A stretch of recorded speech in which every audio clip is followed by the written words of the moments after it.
যেখানে আমার পরিচয় বা পরিচিতি, আজকে সেই ভালো লাগার মঞ্চে দাঁড়িয়ে কথা বলছি।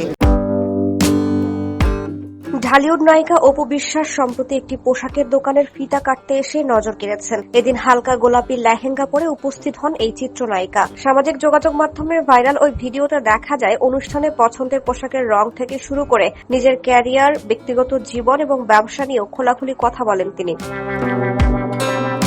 অপু বিশ্বাস জানান, সবসময়ই তিনি হালকা রঙের পোশাক পছন্দ করেন। যদিও তার অভিনীত লাল শাড়ি সিনেমার সময় তাকে নিয়মিত লাল শাড়িতে দেখা যেত, তবে ব্যক্তিগত পছন্দের তালিকায় হালকা রঙই এগিয়ে। নিজের বিয়ের পোশাক নিয়ে স্মৃতিচারণ করতে গিয়ে অভিনেত্রী বলেন, লেহেঙ্গা পরেছিলাম, রং ছিল হালকা রঙের, তবে ব্লাউজটি ছিল রঙিন।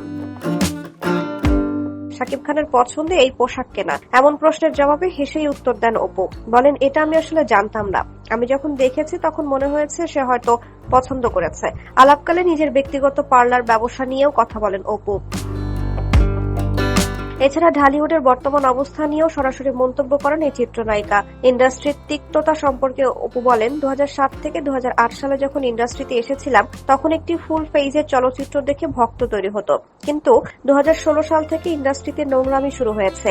এখন ইন্ডাস্ট্রি ডাস্টবিন হয়ে গেছে, পক্ষ বিপক্ষ সব আছে, সবাইকে নিয়ে কাজ হয়, কিন্তু ঢালিউড এখন ডাস্টবিন ছাড়া কিছুই না।